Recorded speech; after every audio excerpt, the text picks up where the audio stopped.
Bismillah Rahman Rahim. Assalamu alaikum. This is your host Salahuddin Chaudhry in the Penta-S YouTube channel segment Sal Soul.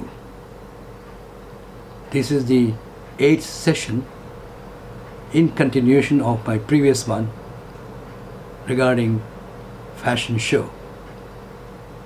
The title of the narrative that I started yesterday, that is 21st of August, is Dandyism Today, New Wine in Old Bottle. It's a very strange name, New Wine in Old Bottle. Now, in my narrative, ladies and gentlemen, about dandyism in fashion world, I would like to highlight here that I chose this time to talk about since dandyism is currently in vogue, very much in vogue, in the fashion trends going and the most sought after. Before going into the explanatory aspects, I point out some of its special features which make dandy style unique. These features or elements are boiler suits, complete suits called boiler suits, shackets, puff sleeves, puff sleeves on the both arms, puff sleeves, oversized shoulder pad, oversized shoulder pad, it growing, outside your shoulder more or less. Sweet cropped jackets, the jackets that you wear, sweet cropped, that's the design, and candy colored sweat pants, candy colored sweat pants. Bucket hats like this one, bucket hats, yellow and camel color styling all over, plus yellow bags to match with, and tractor inspired long boots with kitten heels. Fantastic, interesting, isn't it? Every bit of it. Now here I would like to mention COVID-19 has prompted addition of black face masks. I'm not wearing at the moment black face masks, headscarves, and folk-inspired coats, short coats, long coats, as folk-inspired motifs from the rural areas, and all in sorbet pastel tones. Those who are into fashion designing, they would understand what I'm trying to say. Of course, I'm no expert. I'm not a professional, fashion designer, but of course I love it. And I feel inspired by those who do it. And I feel inspired by watching them, seeing them, getting into them. Now, dandy style is tailored suit to be exact. A dandy typically does not dress down. Think clean lines, sharp lines, sophisticated. Slim fit suit, that's most important. Slim fit suit, checked patterns, silk handkerchief and a tie to match. I don't have the handkerchief, but I have got a bow tie matching with my short coat, waistcoat rather, and of course to match with my frills, tuxedo coat shirts. Anyway, so slim fit suit, checked pattern, silk handkerchief and a tie to match. Today's dandy man is modern, yet timeless, and dresses for the occasion. Yeah, occasion is the most important thing. The dandy man isn't afraid to incorporate color into his style. He elegantly wears bold colors without being harsh or tasteless. Strictly fine, top quality fabrics for the dandy. Inferior, tasteless fabrics are a big no-no. No. Instead, keep one's eyes on cashmere, tweed, linen, corduroy, silk or satin, for example. When it comes to fit, a true dandy's clothes fit perfectly. This is important. Dandy is one which is slim and fitted well. That's dandy. Sleeves are never too long or too short. And clothes are never baggy, the old style baggy or loose fitting. Paying attention to fabric and tailoring is a must for dandy style, otherwise you are doing it wrong. Skimping on quality is something a gentleman never does. Dandy style is not just about your clothes. That's interesting. It's about your general appearance. Details. That's the key of dandy styles. That's what dandy style is all about. Your accessories will not only vamp up your foundation, that is the suit, but will make a statement about you and your personality. Again, less is more here. Less is more here. A dandy never over accessorizes. A dandy never over accessorizes. Oftentimes, the dandy style cannot be taught. It is something within you. Something within you. Like, the beauty within you, peace within you, harmony within you. It's very important. So dandy, you see, it is personal. It is something within you. It is a lifestyle, a commitment. My God, say. It's a lifestyle which is a commitment. You are committed to that. That you do the best. So it tells people who you are. It tells people who you are. Now here I would like to quote Anthony Hinks, a very famous designer. I stand out because I'm 6 feet tall. Or rather, I stand out not because I'm 6 feet tall, but because I feel 6 feet tall. I stand out not because I'm 6 feet tall, but because I feel 6 feet tall. It's a feeling. It's all about feeling. The way you feel makes all the difference. So that's it. That's in fashion designing. They found dandyism in costume as an affront or aristocratic and elaborate ostentation in fashion, or as a culmination to a period of dressing by the blue-eyed people marking the end of 18th century. Dandyism appears especially in the transitory periods when democracy, important. Democracy is not yet all-powerful.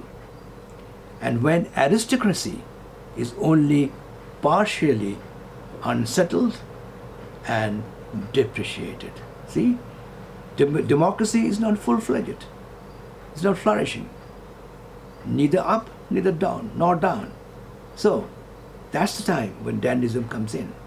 We shall understand dandyism if we realize whatever else it might have been, it actually was the repudiation of fine feathers. What a comparison, what a simile, a metaphor rather. Repudiation of fine feathers that made fine made birds. Interesting. So that's it. Now, what is dandyism then? And how it did come about? Clothes are not a frivolity. Mind you, this is important. Clothes are not everybody. They are important. Clothes within which you are is important. The development of this movement of dandyism came about during the 18th and 19th centuries as a protest, against the rule of kings in the field of fashion. As democracy rose as a protest against the rule of kings in politics. Very important. It's unique. I mean, the way it is being expressed. So fashion, aristocracy, kings, politics, etc. So I repeat, the development of this movement of dandyism came about during the 18th and 19th centuries as a protest against the rule of kings in the field of fashion. As democracy rose as a protest against the rule of kings in politics. Bravo. In this perspective, indeed, the process began in England. Having found the French courtiers' clothes unsuitable for a strenuous pastime, as per Englishmen's country pursuit, they simplified their dress. Mind you, they simplified, they pulled it down to some extent. For an embroidered coat, they substituted one of plain cloth. And they cut away the skirts at the front in order that they might sit on a horse more easily. Practicality. Sit on the horse more easily. Instead of lace ruffles at the wrist, they wore plain linen. Instead of lace rabat, they wore a neck cloth. And instead of white silk stockings and buckles shoes, stout riding boots they put on. Interestingly, English country clothes began to be worn in Paris as the French admired the English country gentlemen. English gentlemen, very famous, following the French Revolution for their ideal of free and happy people. As the craving for liberty appealed to the Frenchmen. Freedom, liberty. Frenchmen following the English. This part of history. The man who set himself most firmly against anything called exaggeration was the Prince of the Dandies, Beau Brummel himself, that's the name. King or the Prince of the Dandies, Beau Brummel. Somewhat a small man and a kind of narcissist. Do you know narcissist? Self-love, a self-lover, but a perfectionist. He was a narcissist, but at the same time, perfectionist. He would not compromise with perfection. Who symbolized a revolution that essentially was a conspiracy against aristocracy. See? Conspiracy against aristocracy. He saw instinctively times of aristocracy were over and that times of gentility had come. Gentility, gentlemanship in the clothings, gentle. They are coming in, setting in. Whereas the 18th century was characterized by its attention to cut. You see, cut. The 19th century was notable for its concentration on fitted to the body. This was due to several reasons, the main one being the adoption of cloth and more scientific approach to the whole technique of tailoring. So that's the catch. That's important. Like they say, cut your cloth according to you, so rather cut your coat according to your cloth. This is where tailoring comes in. It's important. This is how it developed. The fashion designing developed. Okay. The dandy, as Brummel made him, stand on an isolated pedestal of self. Another important talk of values. The dandy stands on an isolated pedestal of self, self-respect, height, etc. A dandy is clothes-wearing man, A dandy is a clothes-wearing man, wrote Carlyle. A man whose trade, office, and existence consisted in the wearing of clothes. In the wearing of clothes, that's important. Here one could say Brummell's real successors were not the dandies but the ordinary, well-dressed English gentlemen. He dictated the main lines of male fashion to the whole of Europe for the good 100 years. The difference can be summed up in one word. One word: romanticism. Romanticism. Fashion, designing, clothing, etc. Romanticism. No one could have been less romantic than Brummel. For him, dandyism was not only an expression of his own nature, but a means of entering society and cutting a figure in it, a figure for himself in that society. See, one makes a mark, gets into a right kind of perspective, and get into the society. They start respecting him, they start loving him. All the designers, the same context. So, for the clothes which Brummel put on with elaborate care, he was awarded the title of Father of Modern Costume. The Father of Modern Costume. So that's it. It's about dandyism. It's about fashion designing. It's about clothing. It's all about things based on imagination. Your creativity. All that. Sum and total. That is fashion designing, and dandyism is or was a part of it. For a long time is now getting into the trend. So that's the closure of my points for this particular session. I will carry on with this particular subject in my next session tomorrow. Thank you for your patience. Thank you very much. Assalamu alaikum.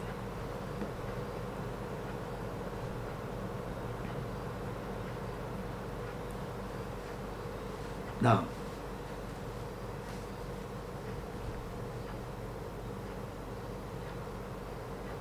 Bismillah Rahman Rahim. I am your host, Salahuddin Chaudhry,